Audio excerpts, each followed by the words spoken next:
Title: Whispers in Scamanda, a Tasmanian caravan park mystery. Imagine this: a caravan park hidden along Tasmania's rocky coast, a place where the air itself feels thick with secrets. Scamanda, they call it. Isolated, peaceful, during the day at least. But come nightfall, well, things get strange out there. It's the kind of place where you feel like someone or something is watching you. Let me tell you about the night everything changed for the folks staying there. Chapter 1: Shadows at the Caravan Park. There was a man named Graham Winters, the park manager.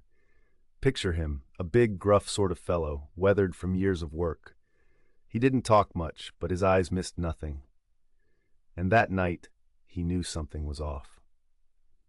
Right as the storm was rolling in, he went out, scanning the rows of caravans, warning everyone about the weather. But it was like he was seeing something the rest of them couldn't. His voice, rough as a stone dragged by the sea, echoed through the park. "All right, folks, settle in. We've got a storm coming through tonight. Better latch your windows and keep it down, all right?" His wife, Molly, now she was softer, gentler.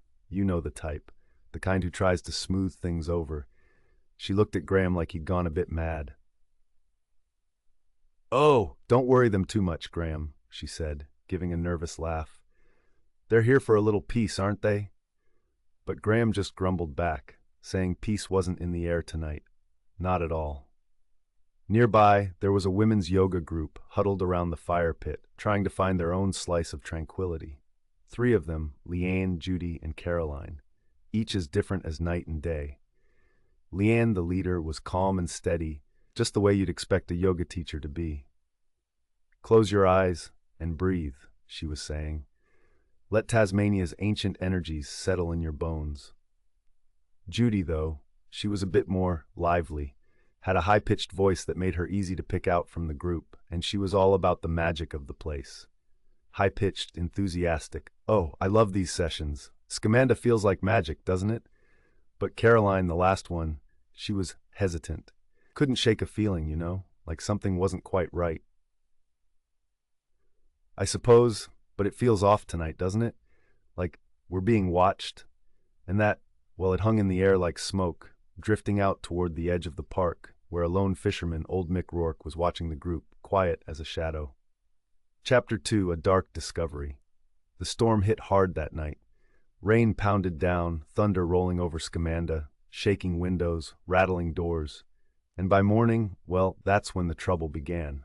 Someone found a body near the shoreline, cold, pale, and still as the rocks around it.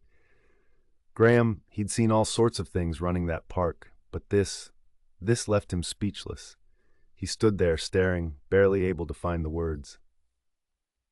Not, in all my years here, never seen something like this. His wife, Molly, clutched his arm, her voice shaking. "Oh, Graham, we've got to call the police." He nodded, resigned, like he knew there was no turning back now, and that's when they called Detective Chief Inspector Scott Holliway. Chapter 3: Enter DCI Scott Holliway. Now Scott Holliway, he wasn't your usual detective. He'd been through his own share of tragedy, lost a daughter years ago. That kind of thing, well, it leaves a mark on a person. And though he was calm, professional, you could see the pain he carried, tucked away behind his quiet eyes. When he got to the park, he took one look around and told Graham exactly what he needed. Steady, calm tone. "All right, let's get started. I need to speak with everyone who was here last night."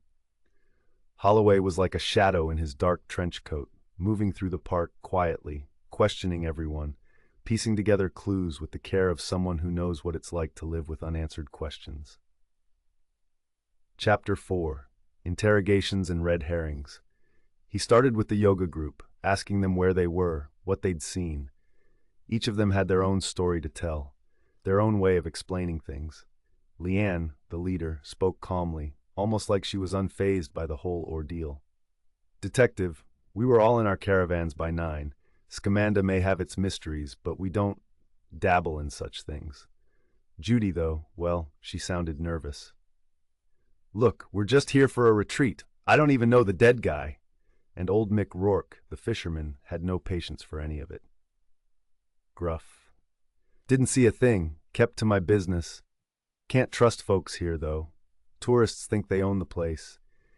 Each one seemed to have something to hide, some little twist or turn in their story. But Holliway, he just nodded, murmuring to himself.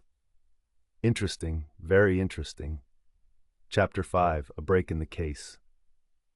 It was late in the night when Holliway finally caught a break. He was sifting through an American student's notes, some young university kid who'd been researching Tasmanian myths, and there, tucked in the pages, was a mention of Scamanda's curse. He whispered to himself as he read, soft, almost to himself, Scamanda's curse, but how does it tie back to this caravan park? Chapter 6, The Revelation. The next morning, Holliway gathered the group around, his eyes resting on Leanne, the yoga teacher. He'd pieced it together by then, all the little details, the fragments of their stories. Leanne, you led your group out by the cliffs last night. Judy mentioned it, said she didn't feel right about it. Why? Leanne hesitated, her calm mask slipping just a bit. I was just showing them the landscape. I didn't think. Narrator steady and knowing. But Holliway cut her off, seeing right through her. Didn't think, or didn't care. As it turned out, Leanne had pushed the victim in a moment of fear and jealousy, all under the guise of dark energies. And in the end, that was all there was to it. No curse, just human nature, twisted up in superstition and suspicion. Chapter 7, Conclusion. With the mystery solved, Holliway stood alone by the water, staring out at the waves rolling toward the shore. Another case closed, another restless night spent chasing ghosts. But there was something in him, a little less burdened. Just for a moment, Scamanda, well, it went back to its quiet, its strange, eerie peace. But you and I both know, some secrets never stay buried. They just wait for the next storm to bring them back to life. And maybe one day, someone else will find themselves there, staring into the mist, wondering what shadows hide in the dark.